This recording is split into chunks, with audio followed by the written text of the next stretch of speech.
The Sniper Elite series is a series I have grown to love from last generation to this current one. I was first introduced to the series with Sniper Elite 2. From the trailers, I was interested in the World War II setting, even though it was during a time during the games industry where we were having a bit of World War II fatigue. Personally, I'm always up for a new World War II game if they execute it well. The one thing you will notice as you play the series is how much each game improves upon the last one. Sniper Elite 2 features mostly linear levels, with 3 providing more options with bigger maps. With the larger locations came more room for giving the player freedom in choosing how they want to go about the situations. The levels turned into these mini sandboxes that were worth completing over and over again. Sniper Elite 3 featured a progression system along with slightly improved shooting for the non-sniper combat. Sniper Elite 4 is where the series hit close to perfection. The levels were large locations with optional side missions. The gunplay and stealth received an upgrade, so now the freedom of really choosing how you want to tackle each level was properly given to the player. Sniper Elite 4 felt like it took elements from its own series and combined them with Hitman Blood Money and Splinter Cell. Experiencing these upgrades were great, and I very much appreciated Sniper Elite 4 even more. While I could praise 4 all day, I don't want to discount the earlier entries as they are fun games.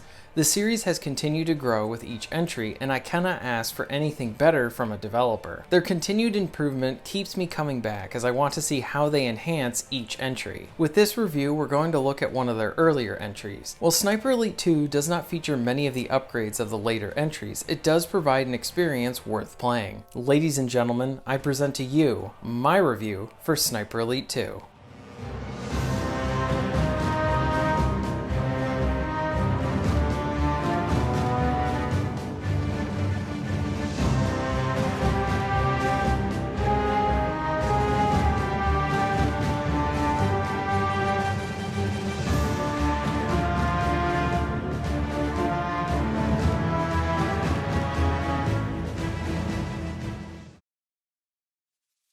Sniper Elite 2 is a third-person shooter that combines stealth, third-person action, and sniping gameplay.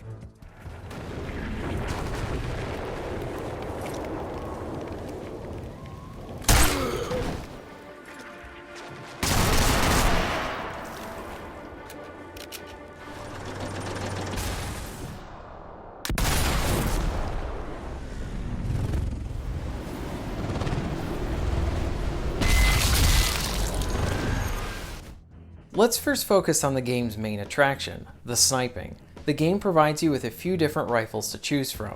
The rifles have their own stats and preferences for the player. The sniping here is a combination of reaction and surveying your environment. The levels give you an initial opportunity to survey your area to see where enemies are posted along with the opposing snipers.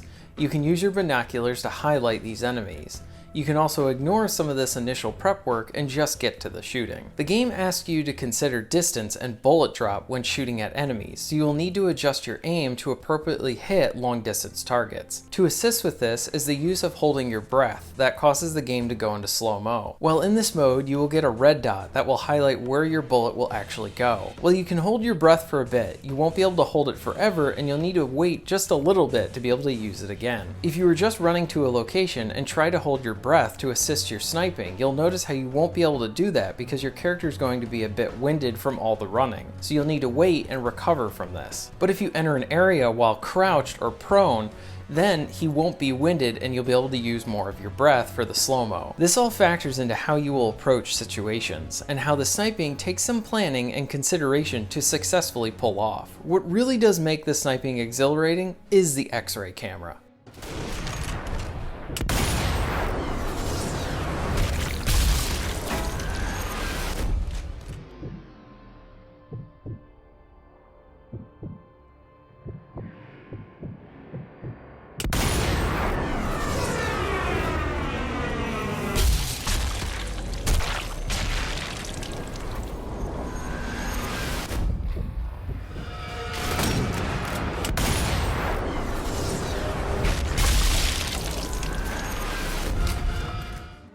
The X-ray camera turns the sniping into this over-the-top and satisfying experience. This really is the definition of empowering the player.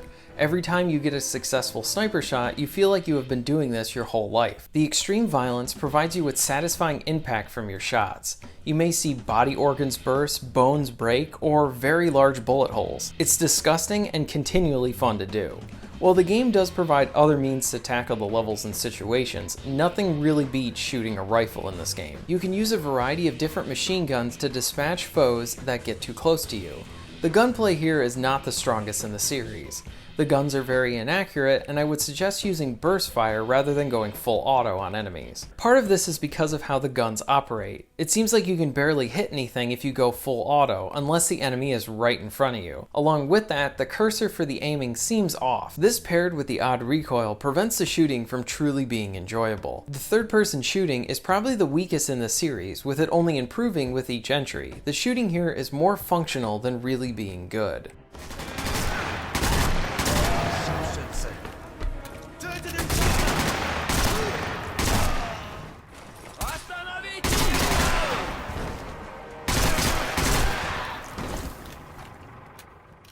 When enemies are not alerted to your position, you have a few stealth options. You have access to a silenced pistol that is very useful when trying to sneak within close corridors. If you can approach an enemy from behind, you can take them down with an instant kill move. These are both functional means of taking out your enemies without them noticing you, with the pistol being the best way to do it. You can help to set up some of these close range kills by throwing a rock to distract an enemy from their current position. While the sniper rifles are very loud and will alert enemies to your position, there are many instances where there is a loud noise that's playing in the background that might mask your sniper shots, as long as you can time it correctly. So if there's a storm going on in the background or some type of loud equipment, you can kind of use that to mask your shots. An indicator will pop up giving you a window of opportunity to fire, and so that no one will hear that shot. Sneaking around and taking out enemies can be rather fun, and it helps to decrease the amount of foes that you'll actually take out when you get alerted.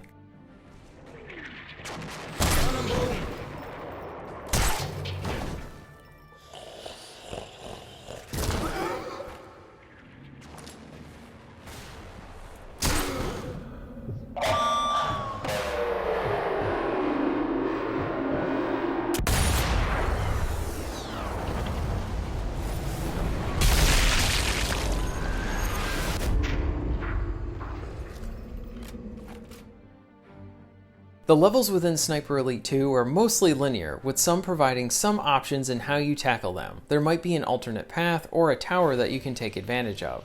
This provides some freedom, but not the full freedom to tackle the areas how you would want to do them. In many cases, this causes many of the levels to turn into shooting galleries as you stay in one position to take out all of the opposition. Thankfully, the shooting never gets boring as you take out foot soldiers and tanks. While the level design only improves with the sequels, even though it is much linear here, the amount of fun that you'll have from the sniping will definitely make up for the more rigid level design. Movement is another area that's going to feel off to the player. Mainly stealth movement. While crouched, your character moves just a tad too slow, and it feels like they should move just a little bit faster. The same can be said for how the third-person shooting feels too. While the levels are linear, the game does provide different situations for the player to use some stealth or all-out situations where you just take everyone out as you see. My favorite type of the all-out action scenarios are the defend the location ones. The game gives you one location to sit in as an army of soldiers comes in to take you out. Sniper Elite 2 provides you with an assortment of traps and mines that you can use to set up to take out soldiers that try to get a jump on you.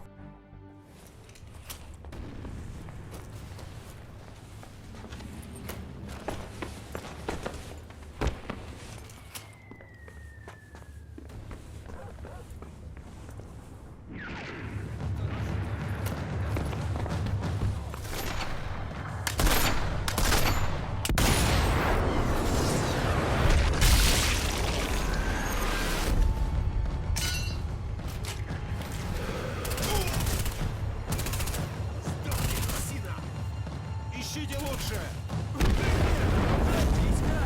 Продолжайте искать! Осторожно! Sniper Elite 2 does offer a good amount of modes to the player. For single player, you have a campaign that gives you several missions to shoot through, along with a handful of extra missions to complete. One involves you taking out Hitler. Along with this is a horde-like mode.